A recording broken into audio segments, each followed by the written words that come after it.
लोग क्या पढ़ेंगे कि कॉन्टिन्यूअस टेंसेस कौन से होते हैं।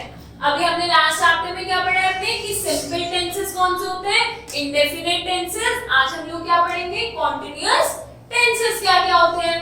तो सबसे पहले कितनी कैटेगरीज में डिवाइडेड है, सिमिलरली इंडेफिनिट टेंसेस के ये भी हमारे 3 टाइप के होते हैं, प्रेजेंट, प्रेजेंट कॉन्टिन्यूअस, फिर पास्ट कॉन्टिन्यूअस एंड लास्ट में फ्यूचर कॉन्टिन्यूअस टेंस।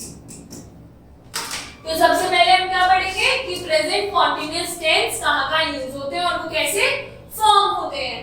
तो present continuous tense is used to, कहाँ यूज होता है, to show an action taking place at the time of speaking और राइटिंग। मतलब कि अगर हम कुछ बोल रहे हैं या लिख रहे हैं, उस टाइम कोई एक्शन हो रहा है, उन्हें हम क्या कहते हैं, मतलब कि कोई कंटिन्यूअसली कुछ चीज हो रही है। मतलब मैं भी आपको पढ़ा रही हूँ, मैं बोल रही हूँ, तो ये सब क्या, ये एक्शन हो रहे हैं।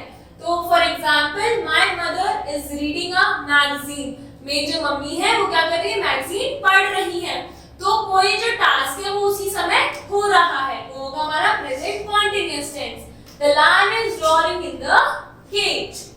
Now, second is to express an action that might not be actually happening at the time of speaking or writing. मतलब कि they are wasting their time, वो अपना टाइम वेस्ट कर रहे हैं। We are preparing for the competition, हम competition के लिए प्रिपेयर कर रहे हैं। तो ये ऐसे एक्शन है कि might not be actually happening, मतलब वो एक्चुअली हो नहीं रहे जब हम बोल रहे हैं या फिर लिख रहे हैं। Third is express an action that will happen in the near future, मतलब कि जो अभी बिल्कुल होने वाला होगा, जस्ट नियर फ्यूचर में जो टास्क होने वाला होगा। For example we are leaving for Mumbai tomorrow, कि हम कल जा रहे हैं कहाँ के लिए, मुंबई के लिए। My friend is coming in the evening, मेरा जो फ्रेंड है वो इवनिंग में आ रही है। तो इसमें क्या है, अब ये है तो ये फ्यूचर, क्यों, क्योंकि टुमारो इवनिंग हो रहा है, बट ये क्या है, नियर फ्यूचर, मतलब कि फ्यूचर में जस्ट होने वाले और हमें पता है कि ये होंगे ही, इसलिए क्या हुआ हमारे प्रेजेंट कॉन्टिन्यूअस टेंस। नाउ हम ये सेंटेंस बनाते कैसे हैं, how to form sentences. Affirmative sentence मतलब पॉजिटिव सेंटेंस या स्टेटमेंट्स। सबसे पहले सब्जेक्ट, फिर इज, आर, एम। अब इज, आर, एम कैसे यूज होगा, इज यूज होता है हमेशा सिंगुलर चीज के साथ, एम होता है जहां भी आई होगा, और आर किसके साथ होता है, plural. Plus first form of the verb, verb की फर्स्ट फॉर्म, और उसमें क्या ऐड होगा हमारा, I N G plus object. For example subject क्या है, आई, अब आई के साथ क्या यूज होगा, am, I am. First form of the verb play, play के साथ क्या ऐड करा हमने, आईएनजी, प्लेइंग, और ऑब्जेक्ट क्या हुआ, hockey, I am playing hockey. अब वी है, वी एक जना नहीं होता, वी होता है एक से ज्यादा, तो क्या होगा, we are playing hockey, you are playing hockey, and he is playing hockey. He मतलब सिंगल, तो he is playing hockey. Now for pronoun I, M is used after the subject. I के साथ M यूज होता है। We, you, they and any other plural, उसके साथ क्या use होता है, R यूज होता है। And he, she, it and any other name, उसके साथ क्या यूज होता है, is यूज होता है। ing is added to the first form of the verb. Verb की जो भी first form होगी उसके साथ क्या ऐड करेंगे हम, ing. And full stop is used at the end of the sentence. ये थे हमारे affirmative sentence है। Negative sentence means इन sentences में not आएगा हमारा, तो subject I, is our M, I के साथ क्या यूज होता है, M, तो M, then not ऐड होगा, not, first form of the verb plus ing, मतलब playing plus object hockey, तो I am not playing hockey. We are not playing hockey. You are not playing hockey and he is not playing hockey. तो ये क्या थे हमारे negative sentences, मतलब इनमें क्या है हमारा तो फॉर प्रोनाउन आई के साथ क्या यूज होगा, am not, we you they and other plural के साथ क्या यूज होगा, are not, and he she it and any other name के साथ यूज होगा is not after the subject. ये सब कब यूज होंगे, सब्जेक्ट के बाद में। आईएनजी ऐड होगा जो हमारा वर्ब है उसकी फर्स्ट फॉर्म में, एंड लास्ट में हमारा फुल स्टॉप आएगा। Then interrogative sentence, interrogative sentence means questions. तो इज आर एम पहले आ जाएगा, उसके बाद में subject, then first form of the verb plus ING plus object, and last में क्वेश्चन मार्क टू शो कि ये क्या है, हमारा एक क्वेश्चन है। For example, am I playing hockey. अब सब्जेक्ट क्या है, आई क्या है, आई के साथ यूज होता है एम, तो हमने आई से पहले अब क्या लगाया, am I playing hockey, are we playing hockey, are you playing hockey, and is he playing hockey. तो फॉर प्रोनाउन आई के साथ एम यूज होगा सब्जेक्ट से पहले, we you they and any other plural के साथ आर यूज होगा उस जो सब्जेक्ट है उससे पहले, and he she it and any other name के साथ इज यूज होगा before the subject. ING add होगा to the first form of the verb, and last में हमारा क्या आएगा, एक question mark to form the interrogative sentence. ये थे हमारे present continuous tense. Now we will study past continuous tense. तो past continuous tense is used to express an action that was taken place in the past। कोई ऐसा action को show करने के लिए जो पास्ट में हुआ था। The girl was playing with the doll. The children were making a noise. We were waiting for you. Some children were playing in the park। तो हम एक चीज नोटिस कर सकते हैं, हमें पता कैसे चला ये सेंटेंस कॉन्टिन्यूअस है, वर्ब के साथ आईएनजी ऐड हो रहा है, और ये पास्ट है, ये कैसे पता चला, was और were यूज हो रहा है। तो was were कब यूज होता है, हमेशा पास्ट टेंस में।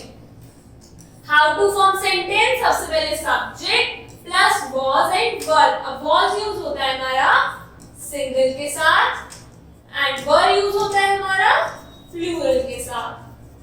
अब अगर आई है तो आई हमारा प्रेजेंट टेंस में, तो आई के साथ एम यूज हो रहा था, बट इसमें क्या होगा, आई यूज होगा was के साथ। अब यू जो होता है वो हमारा यू वर लिखते हैं, ना कि हम क्या लिखते हैं, यू was, हम लिखते हैं you were plus first form of the verb plus ING and plus object. For example, I was playing hockey, we were playing hockey, you were playing hockey, and he was playing hockey। Now note, for pronoun I, he, she, it and any other name, उसके साथ क्या use होता है, was is used after the subject। subject के बाद was use होता है, और अगर we, you, they and any other plural है तो उसके साथ verb यूज होगा subject के बाद। ing is added to the first form of the verb, and last में क्या यूज होता है हमारा, full stop to show that the sentence is affirmative। अगर नेगेटिव सेंटेंस है तो subject plus was were plus not add हो जाता है इसमें was were के बाद, then first form of the verb plus ing plus object। For example, I was not playing hockey, मैं हॉकी नहीं खेल रही थी। We were not playing hockey, हम हॉकी नहीं खेल रहे थे। You were not playing hockey, तुम हॉकी नहीं खेल रहे थे। He was not playing hockey, वो हॉकी नहीं खेल रहा था। तो I, he, she, it and any other name, उसके साथ क्या यूज होता है, was not सब्जेक्ट के बाद, और अगर we, you, they और कोई भी फॉर्म है, कोई भी अदर प्लूरल है तो उसके साथ word not यूज होता है सब्जेक्ट के बाद। And ing is added to the first form of the verb and full stop and use होता है at the end of the sentence। Then interrogative sentence, interrogative means हम question पूछ रहे हैं, तो अगर कोई भी interrogative sentence होता है तो उसमें सब्जेक्ट क्या चला जाता है, सेकंड पोजीशन पे। तो सब्जेक्ट से पहले क्या आएगा हमारा, was were, फिर first form of the verb plus ing plus object and last में plus question mark. For example, was I playing hockey?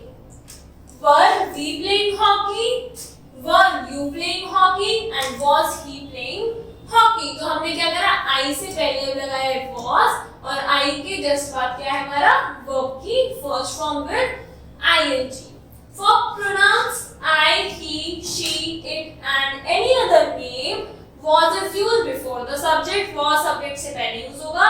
अगर plural है तो were यूज होगा and ing यूज होगा first form of the verb के साथ and last में question mark use होगा to show it's an interrogative sentence. Now future continuous tense. Future continuous tense मतलब कि future में कुछ चीज हो रही है. तो it shows that an action will be taking place at some future time. मतलब कि future में इस time पे ये काम हो रहा होगा. तो हम क्या कर रहे हैं, predict कर रहे हैं. तो we shall be playing a match on Sunday. हम Sunday को मैच खेल रहे होंगे. The train will be coming soon. जो ट्रेन है वो जल्द ही आने वाली है.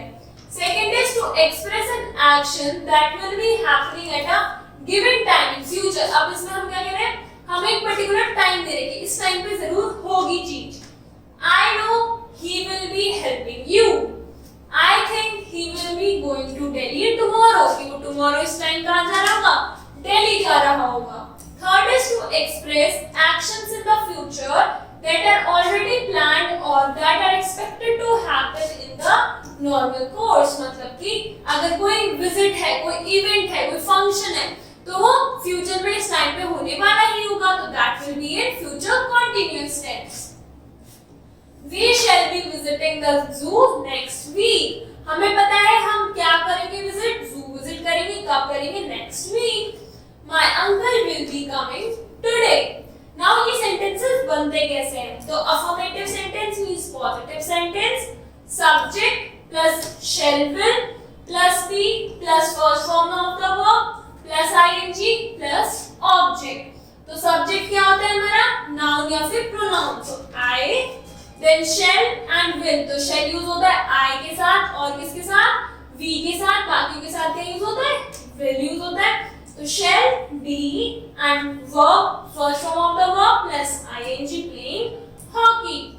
We shall be playing hockey, you will be playing hockey and he will be playing hockey. Now note, for pronoun I and we, shall be is used after the subject. और अगर बाकी के जो pronouns हैं उनके साथ will be use होता है after the subject. और first form of the verb के साथ we will use ing और last में we will put a full stop. Negative sentence means जिनमें no not आता है. तो subject लिखेंगे, फिर shall और will, और shall will और be के बीच में क्या आएगा हमारा, not. तो shall be के बीच क्या बन जाएगा, shall not be and will not be. First form of the verb plus ing plus object. तो I shall not be playing hockey. We shall not be playing hockey. You will not be playing hockey and he will not be playing hockey. तो यहाँ पे आ रहा है will be आ रहा है to show future tense and playing मतलब first form of the verb plus ing to show continuous. तो ये sentences क्या बन गए हमारे, future continuous और इनमें not आ रहा है तो ये क्या बन गए, negative sentences in future continuous tense. Now note, for pronouns I and we, shall not be is used after the subject और बाकियों के साथ क्या यूज होता है, will not be after the subject. And फिर लास्ट में हम जो हमारा first form of the verb होता है उसके साथ क्या लगाते हैं, उसकी ing फॉर्म. मतलब प्ले है तो उसका क्या होगा, playing. एंड लास्ट में हमारा फुल स्टॉप. इंटरोगेटिव सेंटेंसेस में क्या होता है, सब्जेक्ट से पहले हमारा will या फिर shall आ जाएगा. तो shall या will, subject plus be plus first form of the verb plus ing plus object and last में question mark. Shall I be playing hockey? क्या मैं हॉकी खेल रहा हूँगा? Shall we be playing hockey? Will you be playing hockey? And he will be playing hockey. तो ये क्या है, ये सब थे हमारे इंटरोगेटिव सेंटेंस. क्यों, क्योंकि shall और will हमने किससे पहले लगाया है, सब्जेक्ट से पहले. तो for pronoun I and we, shall is used before the subject. बाकी के साथ क्या यूज होता है? will is used before the subject. and उसके बाद में जो pronouns होते हैं you, he, she, it, they, उनके साथ be is used after the subject. मतलब कि subject है उसके इधर होगा, मतलब उससे पहले लगेगा shall या will और उसके बाद में लगेगा be. and ing is added to the first form of the verb and question mark is added at the end to show itself interrogative sentence. तो ये क्या आते हैं हमारे continuous tenses, present continuous, past continuous and future continuous. Now you have to complete your exercise. Thank you.